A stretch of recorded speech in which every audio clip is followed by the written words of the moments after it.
Video ini dibuat atas tujuan berkongsi ilmu semata-mata.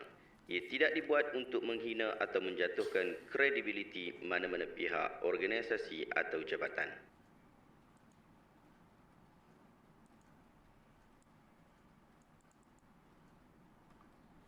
Assalamualaikum warahmatullahi wabarakatuh. Saya Syihabuddin. Terima kasih banyak kerana anda berada di channel YouTube saya dan terima kasih banyak jika anda telah tekan butang subscribe. Kalau belum tekan butang berkenaan, tekan butang itu sekarang. Jika ada video-video yang bermanfaat, insya-Allah akan ada di feed YouTube anda. Baru-baru ini saya terlihat satu video yang cukup menarik untuk kita berikan reaction.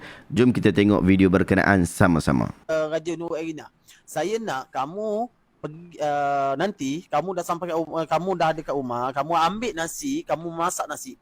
Selepas kamu masak nasi itu, kamu ambil nasi itu, kamu kepal.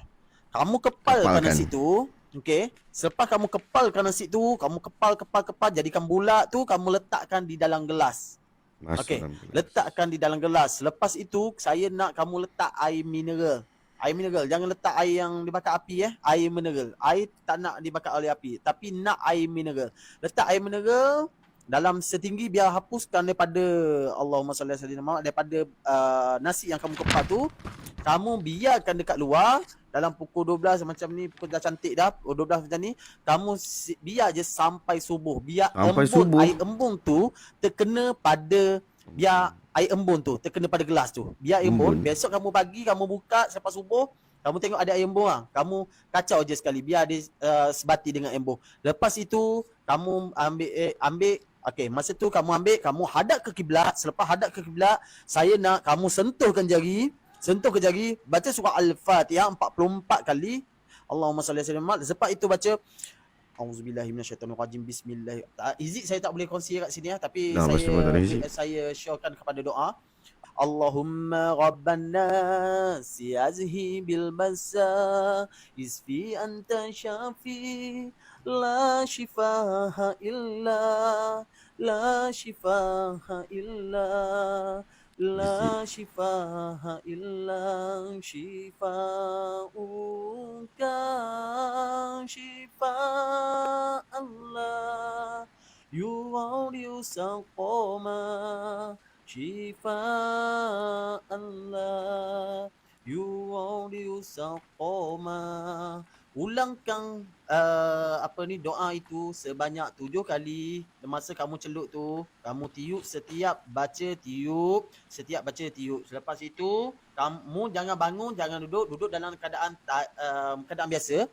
Dalam keadaan macam bukan bersila duduk macam tayak akhir tu, tahu tak? Tayak akhir tu kamu ambil, kamu buat minum. Tapi badan menghadap ke kiblat. Okey? Baik. Boleh? Okey, kamu minum, kamu hadap kiblat. InsyaAllah kamu buat 2 gelas, 1 pagi, 1 malam, 1 pagi, 1 malam. Kamu tengok, cuba dalam masa 3 hari. Cuba tulis qalbi tu, cuba. Saya cabar kamu cuba. Saya cabar kamu. Saya ijazah. Siapa yang tulis qalbi tu, saya ijazah dekat kamu. Okey. Saya jawab jujur, saya cakap, kamu cuba. Tetapi siapa yang tak terima nasab dari saya, siapa tak terima nasab, tak boleh, siapa tak terima nasab atau tak buat ikut step apa yang saya ajar, saya cakap agak, cuba tengok sembuh atau tak. Itu je. Saya tak nak cabar, tapi saya cakap cuba buat. Kalau tak terima nasab dari saya ataupun tak buat apa, tak ikut step apa yang saya cakap, cuba. Confirm tak sembuh. Tapi sembuh adalah hak milik Allah SWT. Tapi apa kita belajar ilmu, biarlah kita berguru. Itu saja. Tapi ini bukan saya cakap ini memang saya cakap betul-betul. Tapi sebenarnya dia ada hizib yang kena baca. Cuma saya tak kongsikan hizib tu. Itu saja. Terima kasih Ustaz. Saya jenis pendapatan dan cabar. Yes. Cayok. Cuba buat. Kamu tengok 3 hari. Tengok macam mana. Dan saya nak suruh kamu masuk balik. Komen. Tengok macam mana. Ustaz, saya dah okey atau tidak. Tapi pastikan tulis qalbi tu. Saya tulis tu. Kalau tak terima qalbi tu, saya haram untuk orang ambil ijazah saya tadi. Tak kisahlah kamu baca surah apa pun. Saya haram. Okey, itu aja. Okey, kita dah tengok video berkenaan sama-sama. Kalau ikutkan banyak benda yang kita boleh react daripada video ni, tapi kita ambil sedikit yang kita boleh ambil manfaat, betul-betul ambil manfaat, insya-Allah. Sahabat-sahabat, apa yang saya nampak daripada video ini ialah kerja-kerja pembodohan akal yang dibuat secara terang-terangan tanpa sebarang rasa malu dan segan. Percayalah, setiap orang yang berakal yang menonton video ini pasti akan melugai sebab nasi basi yang dibuat ubat pelik-pelik. Disyaratkan pula dengan sebut qabil tu untuk ambil ijazah dia, padahal itu hanyalah rekaan-rekaan dia semata-mata. Seringkali kita salah faham dengan rawatan Islam. Asalkan orang itu berkopiah dan membaca bismillah serta selawat, kita kata itu perubatan Islam. Kemudian dibawa pula dengan bentuk yang disebutkan oleh ustaz tadi, dengan duduk tahiyat akhirnya, dengan menghadap kiblatnya, baca pula Fatihah 44 kali dan seumpama dengannya. Ini adalah perbuatan yang hanya menampakkan wajah Islam dengan menampakkan topeng Islam, tetapi yang sebenarnya ia bukanlah Islam yang sepatutnya dan sebenar-benarnya. Apatah lagi betapa ramai daripada kalangan orang-orang yang mendakwa itu dakwa ini dengan atas nama Islam, dengan kelebihan-kelebihan tertentu, dengan cara-cara yang pelik-pelik itu. Mereka itu sebahagiannya adalah dukun-dukun yang cuba untuk memesongkan pegangan agama kita dengan dakwaan ikhtiar. Berapa ramai daripada kalangan mereka adalah orang yang tidak tahu apa-apa, tidak ada background pengajian Islam pun, tetapi mereka menjual agama bagi kepentingan duniawi. Bahkan betapa ramai dalam kalangan mereka yang jahil, tidak tahu membaca Al-Quran, tidak cakna dengan hadis, tetapi berkata inilah apa yang diajarkan oleh Rasulullah SAW.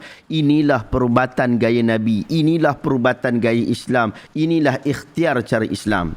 Ia bukan semudah itu bang. Bukan sekadar ritual-ritual yang awak buat yang seumpama dengan agama, lalu awak kata ia agama. Ini belum kita sebut lagi mengenai perubatan gaya Nabi dan perubatan yang Islami. Bahkan video yang kita tengok tadi, Islamic medicine pun tidak, prophetic medicine pun tidak, tib Islami pun tidak, tib Nabawi pun tidak. Jauh sekali lah. Bahkan ia tidak mengikuti kedua-dua etika berkenaan. Perubatan yang Islami atau Tibun Nabawi yang sering disebut sebagai perubatan Islam, yang praktikalnya bermula sejak awal perkembangan Islam sehingga ke hari ini. Ia juga mengikuti perkembangan teknologi moden, sama ada dibuat atau dilaksanakan oleh orang Islam ataupun oleh orang bukan Islam, tetapi dengan syarat ia bertepatan dengan etika-etika Islam. Oleh itu perubatan Islam atau lebih tepat perubatan yang Islami sering dirujuk kepada tokoh-tokoh perubatan Muslim seperti Al-Jahiz, At-Tusi, Ibn Sina Ar-Razi yang terkenal dengan cabang ilmu perubatan yang cukup banyak, Ibn Nafis dan Al-Asma'i yang terkenal dalam ilmu anatomi dan sebagainya. Tokoh-tokoh perubatan di Malaysia seperti Dr. Nur Hisham juga termasuk dalam tokoh perubatan Islam moden. Orang Melayu kita menggunakan perubatan berasaskan gamat, berasaskan tongkat ali, herba-herba Melayu. Ia juga termasuk dalam perubatan Islam dalam takrifan ini jika ia tidak bercanggah dengan agama. Malah jika diyakini boleh menyembuhkan seseorang yang sakit, maka ia disuruh Islam tanpa mengira asal usul perubatan berkenaan. Malangnya kita pada hari ini hanya bermodalkan kepada kopiah, keyakinan tahap mak lampir, nasi yang sudah basi dan nyanyian yang pitching ke laut sudah boleh dianggap sebagai perubatan Islam. Mana disiplin ilmu yang kita belajar ni? Sudah hilangkah akal waras kita di dalam memahami perkara yang asas basic dalam beragama? Dalam hadis Nabi SAW, Nabi bersabda, "Tadawau ibadallah fa inna Allah lam yada' da'an illa wada'a ma'ahu shifaan illa al-haram." Berubatlah wahai hamba-hamba Allah, sesungguhnya Allah tidak meletakkan penyakit melainkan meletakkan untuknya ubat kecuali satu saja, iaitu tua. Hadis ini diriwayatkan Imam Ahmad, Abu Daud, Tirmizi dan Ibn Majah. Tetapi bukanlah makan makanan basi yang digunakan lalu dijadikan jalan ikhtiar. Ini bukan bawa kepada penyembuhan. Ia dibimbangi boleh membawa kepada kesakitan, boleh membawa kepada penyakit pula nanti. Kalau kita terus biarkan orang seperti ini bercakap sesuka hati mereka tanpa fakta, tanpa hujah, tetapi ikut apa yang keluar daripada perasaan mereka sahaja, maka habislah kita, habislah masyarakat kita akan dihancurkan dengan teori-teori bodoh seperti ini. Orang yang sihat akan menjadi sakit, orang yang sakit akan bertambah sakit. Rasulullah SAW merupakan seorang utusan Allah yang telah menetapkan maksud perubatan Islam dengan cukup tepat. Apabila ada dalam kalangan para sahabat Nabi yang jatuh sakit, Rasulullah akan suruh mereka